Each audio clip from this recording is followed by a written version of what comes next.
오늘 첫 번째로 만나볼 후보 누구일까요? 제22대 총선 경인지역 후보자를 만나다.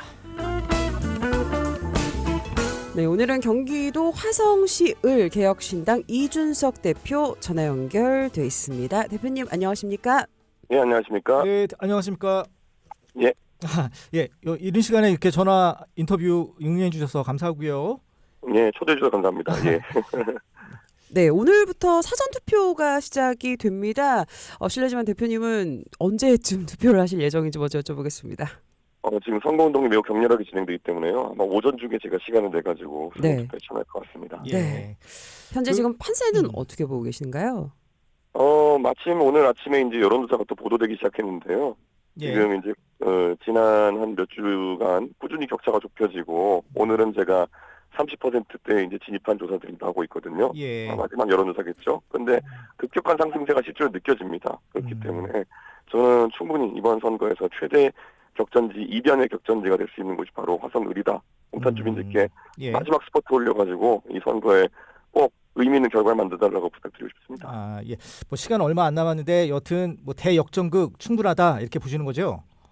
저는 환경은 갖춰졌다 이렇게 보고 있고요. 예. 실제로 제 상대 후보인 공영훈 후보께서 최근에 굉장히 유명해지셨어요. 그런데 좀 개인에게 좀 안 좋은 방향으로 유명해지셔가지고 그 부분에 지적도 많이 나오고 있고 예. 공약과 정책에 대해 가지고는 제가 유세 현장 다니면서 들어보면은 교통과 교육 공약에 대해 가지고는 제 공약에 대해 공감대를 나타내는 분들이 굉장히 많아졌습니다. 네, 예. 바로 우리 대표님께서 그 공약 현안 언급을 해주셨는데 지금 가장 밀고 계신 공약 현안 어떤 거 있으신가요? 지금 보면 동탄에 와 보면은 사실 동탄이 조성될 때부터 트램을 건설하기로 되어 있었습니다. 예. 그래서 동탄 신도시 가운데에는 트램을 위한 부지, 길도 마련돼 있고 한데 지금 그곳에 뭐 정치인들이 일을 방기하다 보니까 트램이 착공되기보다는 뭐 풀이 자라고 소나무가 키워져 있고 이렇습니다. 예. 그래서 제가 아주 선명하게 제가 당선되면은 그 트램길에 있는 사실 동탄 주민들이 광역교통 분담금으로 입주할 때 9,200억 원 가까운 돈을 이미 낸 상태거든요. 네. 그 트램길에 있는 소나무 같은 걸 다 뽑아버리고 트램이 다닐 수 있도록 하겠다라고 하는 아주 선명한 메시지를 보내고 있습니다. 네, 우리 후보님이 최근에 유세를 정말 많이 다니셨나 봐요. 목소리가 조금 가라앉으셨는데 예, 평상시 목소리보다 그렇습니다. 그러니까 예. 유권자분들이 이해해 주시리라 믿겠습니다. 네, 대표님 뭐 말씀해 주신 김에 화성을 뭐 현안 더 있으면 좀 말씀해 주세요.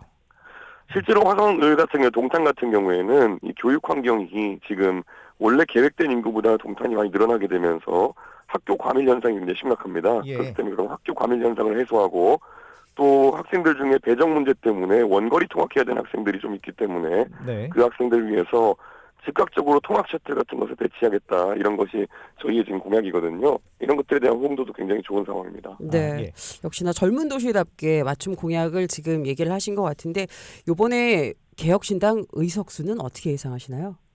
저는 지금 개혁신당에서 뭐 지역구 후보들도 열심히 뛰고 있지만은 우선 비례대표 의석수를 많은 분들이 찍어주셔가지고 최대한 확보하고 싶습니다. 그래서 이번에 저는 충분히 거대 양당을 견제할 수 있는 정도 수준의 의석을 주시길 기대하고 있습니다.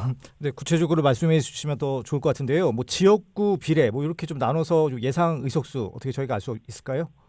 저는 지역구에서 지금 우리 현역 의원님들 뛰고 있는 분들 위주로 한 3-4석 발생했으면 좋겠고요. 그리고 예. 비례 같은 경우에도 최대 6-7석까지 나와가지고 한 10석 정도의 의미 있는 수준을 만들었으면 하는 생각입니다. 예. 예, 대표님. 근데 이 개혁신당 당초 예상보다는 좀 지지율이 좀 저조한 건 사실 아니겠습니까? 여기서 아무래도 예. 그 대표님 이외에 다른 지역구 후보들 그리고 비례 후보들 분위기가 그래 창당했을 때 그때 수준만큼은 아닐 것 같은데 좀 지금 분위기는 어떻습니까? 아무래도 개혁신당의 이제 후보군들 입장에서는 지금 정권 심판론이 매우 거세게 부는 상황 속에서 예. 조국 혁신당의 약진이라는 것은 예상하지 못했을 겁니다. 예. 그리고 무엇보다도 저희가 이제 개혁을 한다고 하는 것은 일반적으로 정권 심판 메시지보다는 조금은 더 복잡한 메시지입니다. 개혁이라는 거는 실제 대한민국 사회의 미래를 위해 가지고 현재 있는 어느 정도의 기득권을 포기하고 이럴 것을 이야기하는 것이기 때문에 네. 저는 메시지의 선명성 입장에서는 저희가 다소 뒤처질 수 있으나 다만 대한민국의 미래를 봤을 때는 개인의 복수나 아니면 정권 심판의 메시지만을 가지고 정치하는 것보다는 예. 오히려 미래 비전을 가지고 얘기하는 저희가 더 건강한 그런 지지를 받고 있다는 생각을 합니다. 그 뭐 조국 혁신당 말씀하셨으니까 뭐 제가 만약에 대표님 입장이면 지금 조국 혁신당의 어떤 돌풍 이런 걸 보면서 좀 많이 씁쓸 좀 할 것 같습니다. 좀 어떠세요?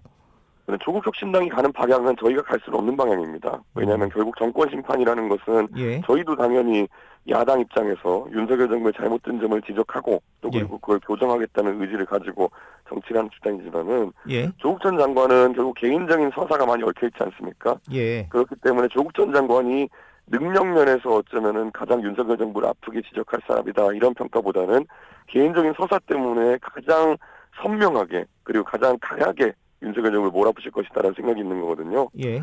저는 이렇게 말씀드리고 싶어요.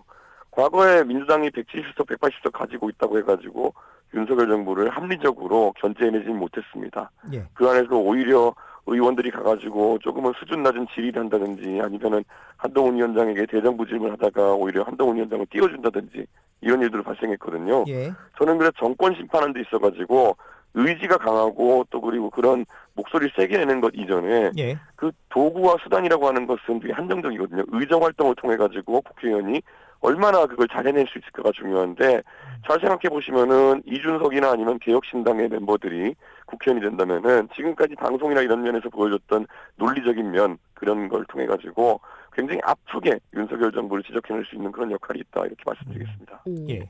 지금 뭐 대표님이 이끌고 계신 개혁신당이나 또 방금 언급해주신 조국혁신당 이번에 특히 제3세력에 대한 기대를 또 하시는 분들이 또 많이 계십니다. 이번 선거에서 제3세력의 영향력은 어떻게 평가하시나요? 저는 실제로 이번에 거대 양당이 공천하는 과정 중에서 결국 양당제의 폐해를 그대로 보여줬다 이런 생각을 합니다. 그렇기 예. 때문에 국민의힘은 실제로 현역을 다시 재공천하면서 새로운 인물을 선보이는 데 실패했고요.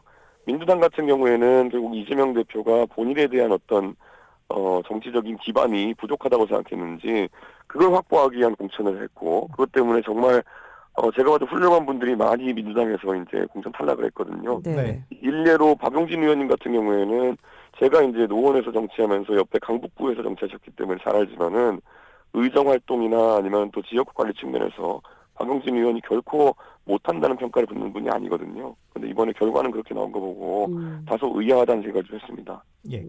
그 대표님 아까도 말씀드렸지만 그 창당한 지 지금 3개월이 돼 가는데 예. 당초에는 이준석 신당에 대한 국민들 열망 되게 거세지 않았습니까? 근데 맞습니다. 예. 거기에 비해서는 지금은 조금 약간 미진한 건 사실이잖아요. 이 총선 시계를 그 창당 당시로 돌렸을 때 이 대표님이 이것만큼은 좀 하지 말았어야 되는데 좀 아쉽다. 이거는 다시 고치겠다. 뭐 그런 건 있나요? 뭐 여러 가지가 있을 수 있겠지만은 우선 제가 봤을 때는 선거에 있어가지고 결국 여러 변수들을 통제하는 것은 실제로 해보면 또 어려운 부분입니다. 예. 예를 들어 선거 끝난 이후나 선거 중에 사후적으로 어떤 평가들이 있을 수 있겠지만은 제가 지금까지 해온 판단들이 있어가지고 더 나은 판단이 있었을지 모르겠지만은 그 나름의 상태에서는 주변 인물들과 상의하면서 또 제 생각을 가미해가지고 최적의 선택들을 했다 이런 생각하고요. 예. 다만 많은 지지자와 당원들이 아쉬워하는 게 새로운 미래 측 이낙연 총리와의 합당 과정이 너무 성급했던 것이 아니냐 이렇게 말씀하시는 분도 있는데요. 예. 사실 이낙연 총리님 뭐 훌륭한 정치인이지만은 그 당시에 이제 합당이 파기된 다음에 이제 말씀하신 게 진짜 민주당을 하고 싶다는 취지로 말씀하셨어요. 네. 그런데 그건 애초에 개혁을 하겠다는 저희 취지와 맞지 않은데 그러면 그런 것들을 왜 감추고 저희와 합당을 하셨을까라는 아쉬움이 좀 있습니다. 예.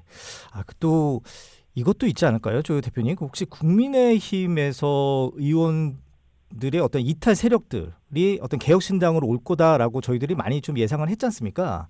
예. 예. 근데 그렇게 좀 못했던 점 뭐라고 보세요? 그게 아까 말씀드렸던 것처럼 국민의힘이 원래 그 윤석열 대통령이 보여준 일방주의대로라고 하면은 공천 학살을 하고 이렇게 하면서 그런 이탈이 많이 가속화됐을 텐데요. 예. 국민의힘은 결국에는 이준석의 개혁신당을 어떻게든 뭐 의원수를 불리지 않기 위해 가지고 그런 취지인지 모르겠지만은 결국에는 공천에 있어 가지고 어떤 감동을 준 데 실패했고 실제로 새로운 인물들 영입하는 데 실패했습니다. 예. 그렇기 때문에 뭐 그거는 국민의힘 쪽에서 전술적인 선택을 한 거겠지만은 저는 그게 국민의힘 쪽에도 굉장히 독이 됐다 생각하는 그런 생각입니다. 예. 네. 그 대표님, 그 김종인 위원장이 개혁신당에 합류했을 때만 해도 좀 분위기가 좋았지 않습니까? 근데 맞습니다. 예. 지금 김종인 지금 상임 고문이시죠? 예, 예. 예, 그 지금 역할이 좀 눈에 띄지 않는다. 뭐 이런 일각의 또 이런 시선도 있습니다. 여기 대해서는 어떻게 보십니까? 마침 어제 화성을에서 동탄에 김종인 위원장이 오셔가지고 예. 저녁에 제 지원 유세를 하면서 이제 음. 좋은 말씀 많이 주셨고요. 김종인 위원장은 언제나 이렇게 뒤에서 후배 정치인들을 든든하게 받쳐주시는 그런 역할을 하고 계십니다. 그렇기 예. 때문에 저희도 또 김종인 위원장의 정책이나 이런 것들을 많이 참고하기도 하고 무엇보다도 저희가 정치적으로 흔들리는 면이 있을 때 김종인 위원장이 굉장히 강하고 적시적소에 맞는 조언으로 저희에게 상임 고문으로서 도움을 주고 계십니다. 예. 그 대표님 그 좀 살다 보면 이렇게 모든 게 다 원하는 대로 되지 않을 때가 있지 않습니까? 그래서 뭐 그 어떤 플랜 B 이런 거 좀 갖고 좀 사는 게 좋을 것 같은데 어떻게 총선 이후에 대표님의 플랜 B 좀 들을 수 있을까요? 저는 이번에 플랜 A로 당선되는 것이 매우 유력한 그런 상황이라고 저는 생각하고요. 예. 네. 플랜 B에 대해 가지고는 저는 깊은 고민하지 않습니다. 하지만 정치에 있어가지고 저는 항상 진정성 있게 앞으로 나가는 것이 중요하고 이번 선거만 하더라도 저는 대부분의 소위 말하는 신생정당 대표들 같은 경우에는 본인이 비례대표로 2번으로 출마하거나 이런 방식으로 정치를 하는 분들이 많거든요. 예. 네. 그래서 저는 지역구 선거에 당당하게 임해가지고 그것도 지난 선거에서 민주당에서 65% 가까운 득표를 했던 동탄에 뛰어들어가지고 정치하겠다는 거는 굉장히 진정성 있는 행보라 생각하고 네. 그것에 대해 가지고 동탄 주민들께서 꼭 표로서 화답해 주실 것이다 믿고 있습니다. 네, 이준석 후보의 막판 그 플랜 A를 위한 막판 전략 마지막으로 여쭤보겠습니다.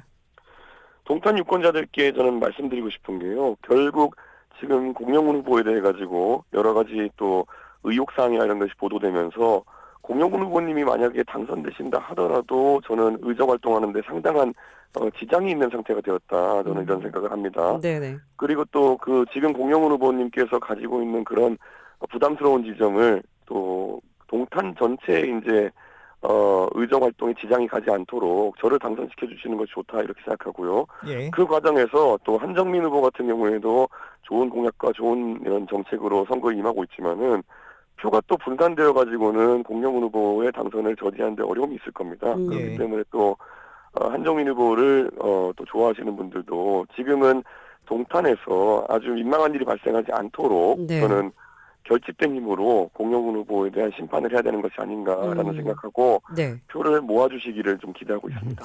방금 말씀은 그럼 단일화 가능성도 조금 있다는 말씀이신 건가요? 단일화는 전혀 생각 없습니다. 하지만 유권자들은 단일화보다 더 현명한 표심의 변경으로 인해서 저에 대해서 지지를 몰아줄 수 있다 이런 판단하고요. 네. 저는 공영훈 후보가 사실 이런 의혹사항에 대해 정확히 답하지 않고 지나가는 것에 대해 가지고 동탄 주민들이 많이 분노하셔야 된다 이런 생각합니다. 왜냐하면 지금 동탄에 살고 계신 분들 같은 경우에는 집 한 채에 겨우 이제 해가지고 대출금 갚아가면서 어떻게 아이 키우고 아이에게 아주 많은 자산을 물려주지 못하지만은 좋은 교육을 물려주고 싶은 생각 이런 생각으로 하루하루 살아가는 이 시대의 젊은 부부들이거든요. 네. 저는 이분들이 이번 선거에서 나왔던 여러 가지 공후보의 의혹이나 이런 걸로 상처받지 않았으면 좋겠습니다. 네, 예. 알겠습니다. 오늘 이른 아침 전화 연결 감사드리고요. 목 관리 잘하시기 바랍니다. 오늘은 예. 경기도 화성을 개혁신당 이준석 대표 함께 이야기 나눠봤습니다. 감사합니다. 예, 감사합니다. 대표님. 예, 무운을 빌겠습니다. 예, 감사합니다.